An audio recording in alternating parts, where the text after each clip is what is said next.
रविजी नमस्ते। नमस्कार। स्वागत छ कार्यक्रममा। धन्यवाद। यो अब यहाँको ओसो अभियान अहिले कहाँ पुगेको छ भन्नुपर्छ हाम्रो नेपालमा? यो ओसो अभियान नेपालका जिल्लामा अब गाउँ तहसम्म पुगिरहेको छ।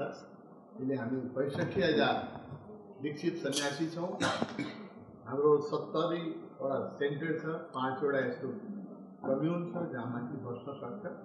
त्यहाँ राम्रै गति लिइरहेको छ। यसमा खास गरिकन कस्तो वर्गका नेपालीहरूको अलिकति झुकाव वा एक किसिमले आकर्षण पाउनु भएको छ समझौँ? युवा वर्गको आकर्षण छ या प्रोफेसनलहरूको आकर्षण। किन युवाहरू के का लागि यहाँसम्म आइपुग्छ?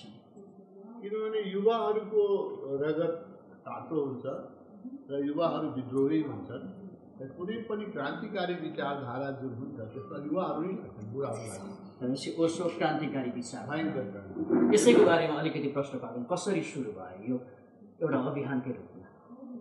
सुरु भयो यो म विद्यार्थी कालमा जब यहाँ पढ्थेँ, इन्जिनियरिङ पढ्थेँ, मैले ओसोलाई भेट्ने सौभाग्य पाएँ आजभन्दा 42 वर्ष पूर्व।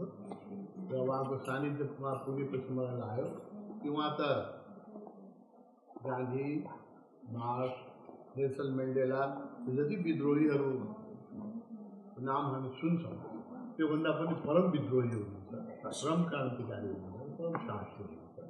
र म उहाँको पछाडि र उहाँको मेसेज गरी नेपालमा बिताएँ। कति वर्ष अगाडि नेपालमा चाहिँ यो 1970 करिब आज 41 वर्ष। सुरु कहाँबाट भयो नेपाल? सुरुमा मेरो घरबाटै सुरु भएको हो। एउटा सानो मेरो घरमा त्यो सुत्ने जुन कोठा थियो त्यसबाट काठमाडौँमा टाँचलमा त्यसबाट अहिले पनि त्यो सेन्टरै छ टाँचलमा मेरो घर छ। त्यो एउटा ओसोको जगत चढे एउटा त्यो ऐतिहासिक स्थल बनिसक्यो।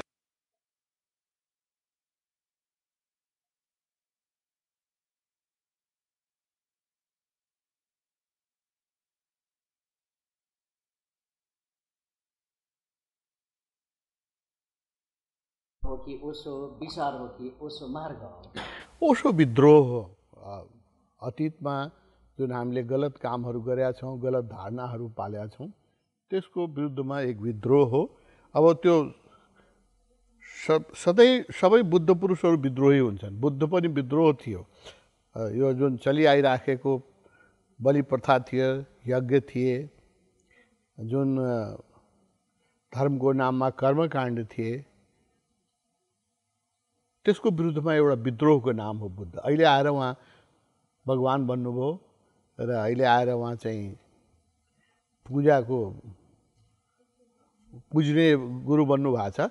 तर जुन बेला उहाँ हुनुहुन्थ्यो एक विद्रोही हुनुहुन्थ्यो। शङ्कराचार्य पनि एक विद्रोही हुनुहुन्थ्यो। त्यस्तो ओशो पनि शङ्कराचार्य बुद्ध जस्तै एक परम विद्रोही सन्त हुनुहुन्छ। तपाईँ यो कार्यक्रम सुन्दै हुनुहुन्छ एफएम 93 थोप्लो 4 मेगाहर्जमा र म यति बेला ओशो उपवन दोबिलामा रहेको छु र यहाँ एउटा शिविर चलिरहेको छ, खास गरी ध्यान शिविर। नेपालमै ओशो भित्राउने श्रेय जाने स्वामी आनन्द अरुणको सानिध्यतामा र यहाँ करिब 60 जनाको सहभागिता रहेको मैले आयोजकबाट जानकारी पाएको छु। र अहिले यो शान्त शिविरको मेडिटेसन हलमा म यो कार्यक्रम यहाँबाट प्रत्यक्ष प्रसारण गरिरहेको छु। स्वामीजी, यहाँलाई फेरि स्वागत छ। धन्यवाद। खास गरी ओशो भन्ने बित्तिकै केही मानिसहरूमा हामी एउटा छ नि यौन स्वच्छन्दता भन्ने आरोप अक्सर लाग्ने गर्छ। किन होला? किनभने हामी सबै अधिकांश व्यक्ति जुन छन् त्यो यौनको बारेमा उनीहरूको दृष्टिकोण स्वस्थ छैन। हरेक धर्म, हरेक समाज यौन विरोधी थियो र यौनलाई चाहिँ दबाएर राखेको छ हरेक धर्मले, हरेक समाजले। त्यस कारणले ओशोले एउटा त्यसको बारेमा जो वैज्ञानिक कुरा गर्नुहुन्छ त्यो सुन्दाखेरि जो कन्डिसन माइन्ड छ उनीहरूले त्यो पचाउन सक्दैन र उनीहरूले त्यसलाई यौन स्वतन्त्रता ठान्छ। त्यो यौन स्वतन्त्रता होइन, त्यो वैज्ञानिक सत्य हो। यो सम्भोग से समाधि तक भन्ने पुस्तकको त्यो शीर्षक मात्रै पढेर पनि कति मान्छेले त्यस्तो ठगाउँछन् होला। हो, त्यस्तो खालको किन पर्न गयो? त्यो के हो त्यसको कारण? के भयो भने यौन एउटा महाशक्ति हो होइन। त्यो मनुष्यको भित्र सबभन्दा ठुलो क्रिएटिभ फोर्स हो, सबभन्दा ठुलो बिचमा डिस्टर्ब नगर्नुहोस् हट्नुहोस् त्यहाँबाट। त्यो म त्यो सबभन्दा ठुलो क्रिएटिभ फोर्स हो सेक्स भन्ने चिज, र मनुष्यको अबुझ शक्ति हो त्यो मनुष्यको भित्र छ, त मनुष्यले आफै बुझ्न सक्दैन यो कुन शक्ति हो मेरो भित्र, होइन। र सबभन्दा ठुलो मोटिभेसन पनि हो जीवनको, होइन। त्यस कारणले सबै धर्म त्यसमा डराएर यदि मान्छेलाई गुलाम राख्नु छ, मान्छेलाई दुखी राख्नु छ भने सेक्सलाई सप्रेस गर्नुपर्छ। यो दुनियाँका हरेक धर्मले पनि दबाएका हो,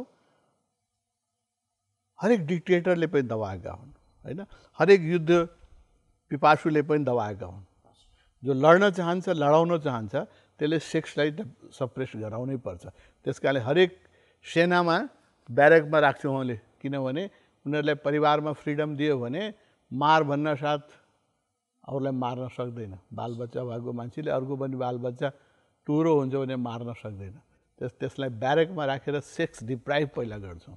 सेक्स डिप्राइभ गरेपछि त्यो सेक्सको जब डिप्राइभ हुन्छ त्यो एङ्गरमा परिणत हुन्छ, क्रोध। र त्यही क्रोधले युद्ध जन्मिन्छ। विगत 3000 वर्षमा हामीले 5000 युद्ध लड्या हौँ, होइन। मनुष्यताको इतिहास जुन हो त्यो लडाइँको इतिहास हो, र यो लडाइँको इतिहास जसलाई कायम राख्नु छ त्यसले सेक्सलाई सप्रेस राख्छ। त्यही कुरोलाई प्रश्न पार्नलाई त्यो पुस्तक थियो, वास्तवमा कन्टेन्ट चाहिँ त्यो हो स्वामीजी। त्यो कन्टेन्ट त त्यस पुस्तकलाई त राम्रोसँग पढ्नुभयो भने बुझ्नुहुन्छ कि त्यो सेक्सलाई कसरी सब्लिमेट गर्ने, सेक्सलाई कसरी समाधितिर लग्ने। तर मान्छे यति कुण्ठित छन्, मान्छे यति सप्रेस छन्, यति बेहोस छन् कि त्यो किताब पढेर विरोध पढ्ने त समझै छैन, समय नै छैन। शीर्षक पनि राम्रोसँग पढ्दैन। त्यो शीर्षक के छ भने संभोग से समाधि की ओर, संभोग से समाधि तक, from sex to super consciousness. कहाँ लगिरहेछ? सुपर कन्सियसनेसमा, समाधिमा। त्यो सुन्दैन, सुपर कन्सियस शब्द उसको कानमै पर्दैन, उसले खालि सेक्स पढ्छ, होइन।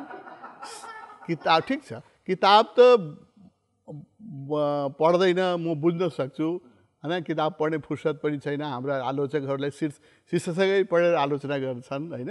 त्यो मान्छु, त शीर्षक त कमसेकम पढ्नु पर्यो, टाइटल पनि पढ्दैन, होइन। बोल्न दिनुहोस् है, न यो लाइभ इन्टरभ्यूमा जसलाई जे बोल्न दिनुहोस्, त्यो कसैलाई नरोक्नुहोस्, बिचमा इन्टरफेयर नगर्नु होला, मलाई डिस्टर्ब हुन्छ इन्टरफेयर गर्नुभयो भने।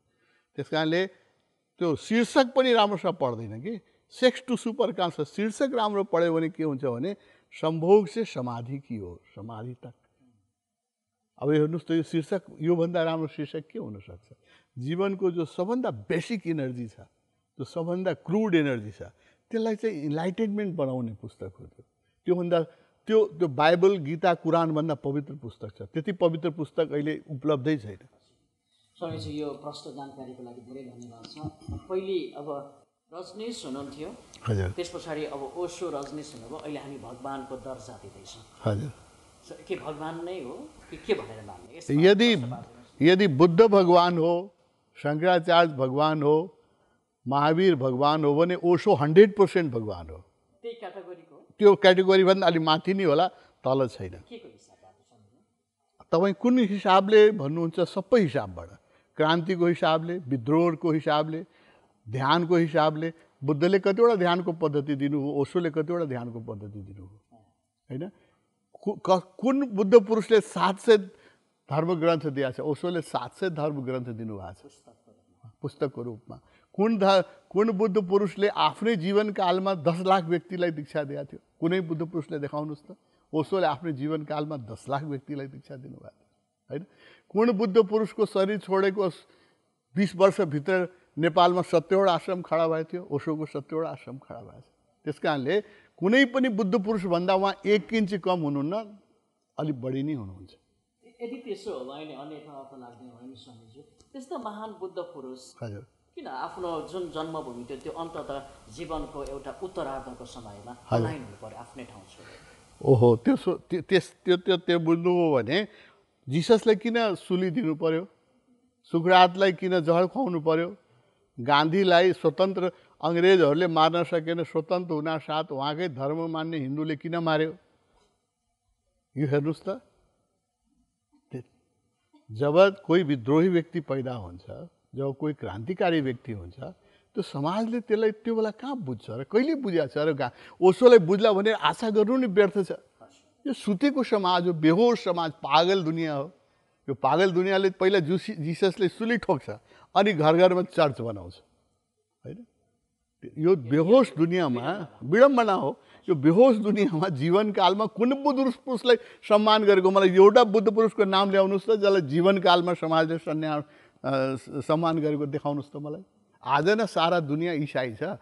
जब जिसस शरीरमा हुनुहुन्थ्यो 11 जना मात्रै उहाँको फलोवर थिए। ती 11 जना मध्ये पनि उहाँभन्दा सबभन्दा ठुलो फलोवरले उहाँलाई धोका दिए, होइन? बेचे। कति उहाँ जिससलाई जब सुली ठोक्या थियो, सारा दुनियाँ आज इसाई छ। कतिजनाले त्यो सुलीबाट जिससलाई उतारे, सब भागाभाग भएको थियो। त्यो 3 जना जो सुलीबाट उतार्ने 3 जना थियो, त्यो चाहिँ कलङ्कनी महिला थिए।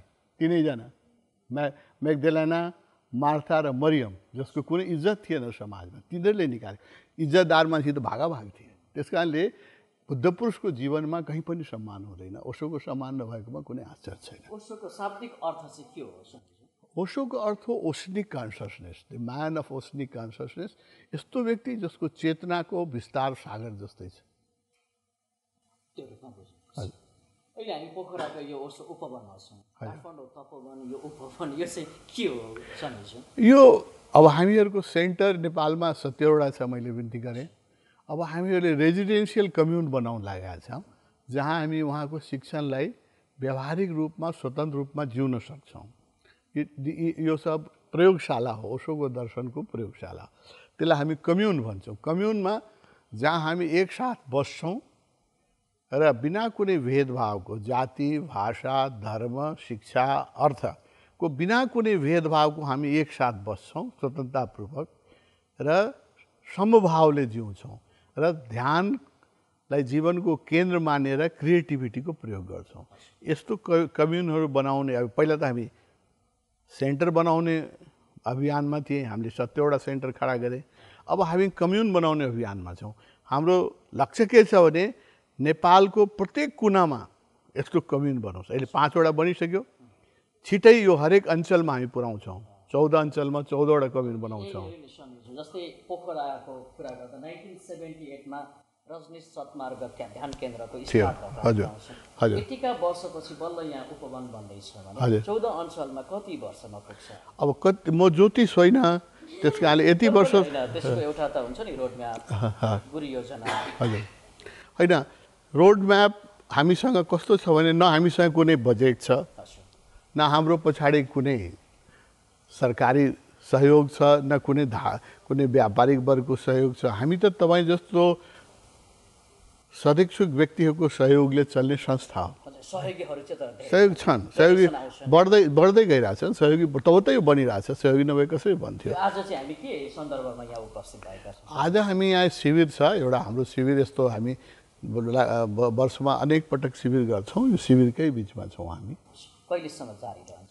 यो शिविर भोलि बेलुकासम्म चालु हुन्छ। फेरि कहिले हुन्छ? यो भइरहन्छ, प्रत्येक महिना हुन्छ। प्रत्येक महिना म हरेक महिना आउन सक्दिनँ। म 20 कन्ट्री घुम्नुपर्छ। नेपालमा पनि मैले भने मेरो हरेक कम्युन छ, इन्डियामा पनि म घुम्नुपर्छ। र वर्षमा 3-4 पटक म आउँछु।